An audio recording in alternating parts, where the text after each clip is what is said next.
एक ही घड़ी मुहूर्त में जन्म लेने पर सबके कर्म भाग्य अलग अलग क्यों?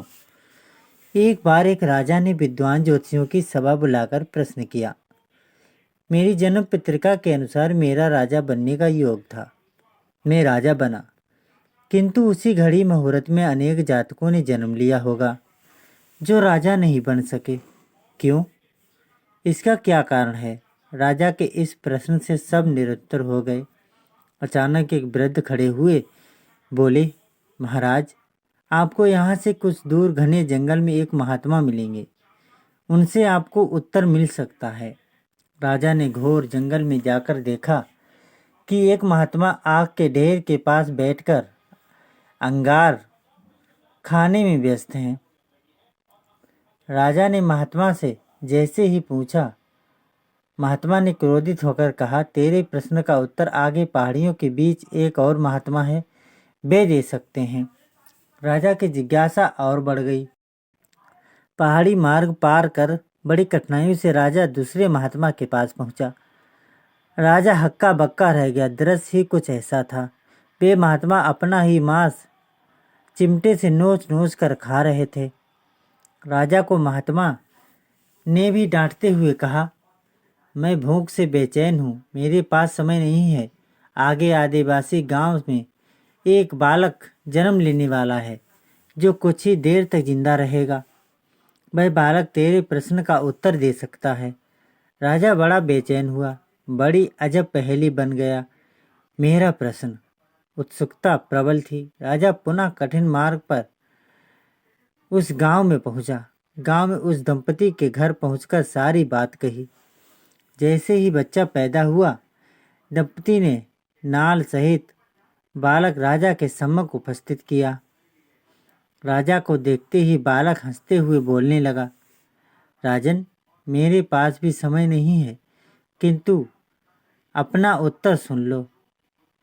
तुम, मैं और दोनों महात्मा संत जन्म पहले चारों भाई राजकुमार थे। एक बार शिकार खेलते खेलते हम जंगल में 3 दिन तक भूखे प्यासे भटकते रहे। अचानक हम चारों भाइयों को आटे की एक पोटली मिली। हमने उसकी 4 बाटी सेंकी। अपनी अपनी बाटी लेकर खाने बैठे ही थे कि भूख प्यासे तड़पते हुए एक महात्मा वहां आ गए। अंगार खाने वाले भैया से उन्होंने कहा, बेटा, मैं 10 दिन से भूखा हूँ, अपनी बाटी में से मुझे भी कुछ दे दो। मुझ पर दया करो, जिससे मेरा भी जीवन बच जाए। इतना सुनते ही भैया गुस्से से भड़क उठे और बोले, तुम्हें दे दूंगा तो मैं क्या खाऊंगा? आगे चलो, भागो यहाँ से। वे महात्मा फिर मांस खाने वाले भैया के निकट आए। उसने भी अपनी बात कही, किंतु उन भाइयों ने भी महात्मा से गुस्से में आकर कहा कि बड़ी मुश्किल से प्राप्त ये बाटी तुम्हें दे दूंगा तो क्या मैं अपना मांस नोच कर खाऊंगा? भूख से लाचार भी महात्मा मेरे पास भी आए, मुझसे भी बाटी मांगी, किंतु मैंने भी भूख में धैर्य खोकर कह दिया कि चलो आगे बढ़ो, मैं क्या भूखा मरूं? अंतिम आशा लिए वो महात्मा, है राजन, आपके पास भी आए, दया की याचना की। दया करते हुए खुशी से आपने अपनी बाटी में से आधी बाटी आदर सहित उन महात्मा को दे दी। बाटी पाकर महात्मा बड़े खुश हुए और बोले, तुम्हारा भविष्य तुम्हारे कर्म और व्यवहार से फलेगा। बालक ने कहा, इस प्रकार उस घटना के आधार पर हम अपना अपना भोग भोग रहे हैं। और वो बालक मर गया। धरती पर एक समय में अनेक फूल खिलते हैं, किंतु सबके रूप, गुण, आकार, प्रकार, स्वाद भिन्न होते हैं।